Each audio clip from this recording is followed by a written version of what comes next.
Hola a todos. Hoy vamos a hablar sobre la Ley General de Educación en México.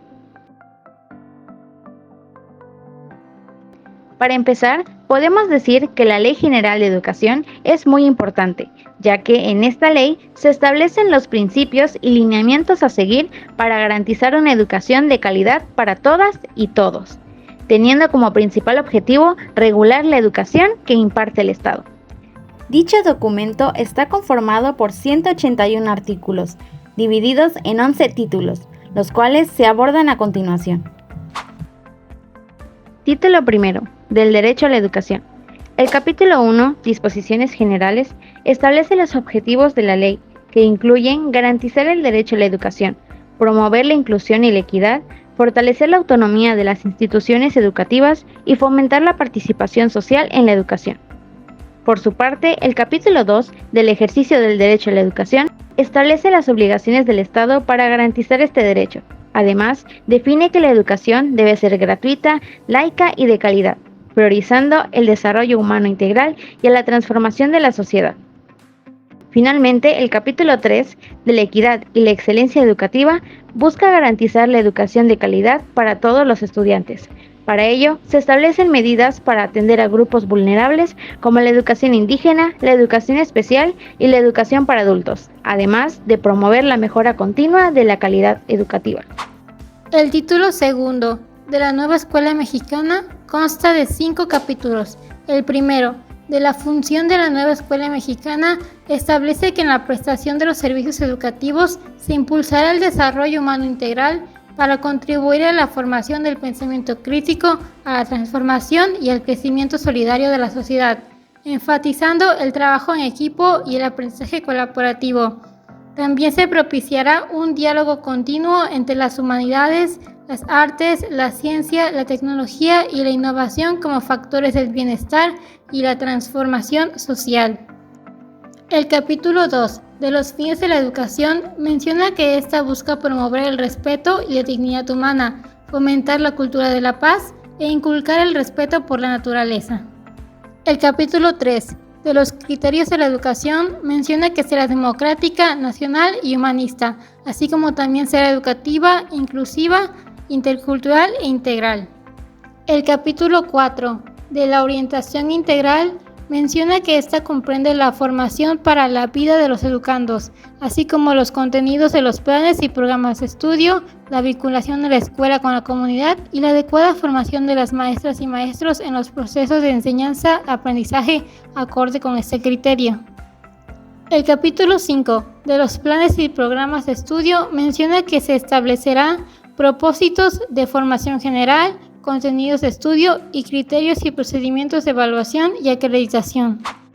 El título tercero, llamado del Sistema Educativo Nacional, consta de 3 capítulos. El primero, de la naturaleza del Sistema Educativo Nacional, establece que la educación responderá a la diversidad lingüística, regional y sociocultural del país. También menciona los actores, instituciones y procesos que comprenden el Sistema Educativo Nacional. El capítulo 2 del tipo de la educación básica menciona los servicios que comprende este tipo de educación. Establece que la edad mínima para ingresar a preescolar es de 3 años y de primaria de 6 años. El capítulo 3 del tipo de educación media superior establece que la educación media superior ofrece una formación en la que el aprendizaje involucre un proceso de reflexión, búsqueda de información y apropiación del conocimiento. En el título cuarto nos habla sobre la revalorización de las maestras y los maestros. El capítulo 1 está conformado por el artículo 90 hasta el artículo 94. Este habla sobre el magisterio como agente educativo.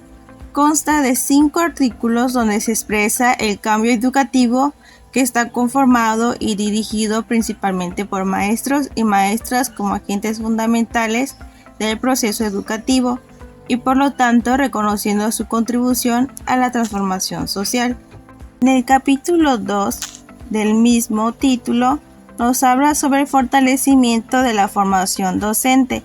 Consta de 3 artículos donde se expone que el Estado fortalecerá a las instituciones públicas de formación docente, como la promoción de programas de movilidad, creación de redes académicas para el intercambio de saberes, propiciar la acreditación a grados superiores y garantizar la actualización permanente. En el título quinto, titulado Los planteles educativos, consta de capítulo 1 al capítulo 2, donde se eximen las condiciones de los planteles educativos para garantizar la seguridad de las niñas, niños, adolescentes y jóvenes con la mejora de muebles e inmuebles. El objetivo de apoyar la planeación, organización y ejecución de las actividades docentes, pedagógicas, directivas, administrativas y de supervisión de cada plantel educativo, enfocadas principalmente al objetivo de la mejora escolar. Título sexto. De la mejora continua de la educación. Capítulo único. De los instrumentos para la mejora continua de la educación. Abarca del artículo 110 al 112. El artículo 110 establece que la educación en México debe tener un proceso de mejora continua centrado en el aprendizaje de niños, niñas, adolescentes y jóvenes de todos los niveles educativos. Por su parte, el artículo 111 señala que el sistema educativo nacional debe contribuir a esta mejora continua con base en las disposiciones de la ley de la materia, la cual establecerá un sistema de mejora continua de la educación. Además, se promoverá la inclusión de instituciones públicas de educación superior y privadas autorizadas en este proceso. Por último, el artículo 112 menciona que la ley determinará las funciones de la Comisión Nacional para la Mejora Continua de la Educación, encargada de coordinar el sistema de mejora continua mencionado anteriormente. Título séptimo. Del federalismo educativo. Capítulo único. De la distribución de la función social en educación. Este incluye los artículos del 113 al artículo 118. Este título busca garantizar una educación inclusiva, equitativa y de calidad para todos los sectores de la población. Reconoce el derecho de las personas con discapacidad a recibir una educación inclusiva y se establece la obligatoriedad de implementar programas y acciones que garanticen la educación de las comunidades indígenas en sus lenguas y culturas, así como incluir temas regionales, además de promover la práctica de actividades artísticas, culturales y físico-deportivas, adaptándolo a las personas con discapacidad. Título octavo. Del financiamiento a la educación. Este está conformado por un único capítulo y dos artículos, los cuales son el 119 y el 120. En ese capítulo se trata sobre el financiamiento a la educación, la cual establece las responsabilidades financieras del gobierno federal y estatal para financiar la educación pública y los servicios educativos, indicando que una parte de ese presupuesto debe destinarse a la educación. De igual manera, se destaca la importancia de fortalecer la educación pública para el desarrollo nacional y se menciona la necesidad de apoyar las regiones con mayores rezagos educativos mediante los programas que se establecen. Título noveno.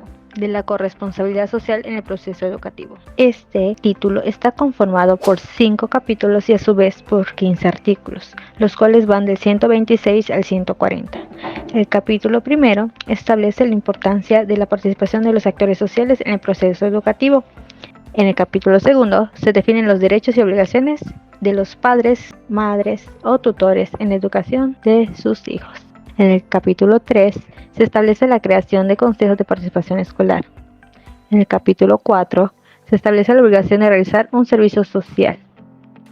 Y en el capítulo 5 se establece la obligación de los medios de comunicación en contribuir al logro de los fines de la educación. Título 10. De la validez de estudios y certificación de conocimientos. Este título lleva un único capítulo, llamado de las disposiciones aplicables a la validez de estudios y certificación de conocimientos, el cual abarca del artículo 141 al número 145. Este capítulo busca garantizar la validez y reconocimiento de los estudios realizados en los diferentes sistemas educativos, así como facilitar la movilidad de los estudiantes dentro de este mismo sistema, el cual es el Sistema Educativo Nacional. Título 11. Esta nos habla sobre la educación impartida por los particulares. Se tiene que los particulares pueden impartir la educación siempre y cuando tengan la autorización o el reconocimiento de validez oficial de estudios que se otorga por el Estado. ¿Qué se necesita para obtener esta autorización? Primero se necesita tener un personal docente que acredite la preparación, que las instalaciones estén en condiciones higiénicas, de seguridad, protección civil y pedagógicas y que cuente con un plan y programa de estudios. Las autoridades educativas pueden realizar acciones de vigilancia por lo menos una vez al año a estos particulares. Estas son llevadas a cabo en días y horas hábiles siempre y cuando esté el representante legal o el directivo del plantel presentes. Para esto, el servidor público comisionado deberá mostrar la credencial oficial, así como levantar una acta. También el servidor público puede tomar videos, fotografías, entrevistas, entre otros métodos para recabar evidencia. Cuando los particulares no cumplan con los requisitos por el servidor público en la visita, este puede dictaminar una suspensión temporal o definitiva, la suspensión de información o publicidad y en todo caso colocar sellos e información de advertencia. Las sanciones deben ser notificadas previamente dentro de 15 días hábiles y cuando se realice la revocación de la autorización a los particulares, esta es clausurada mediante una colocación de sellos o marcas en los lugares visibles de las instalaciones.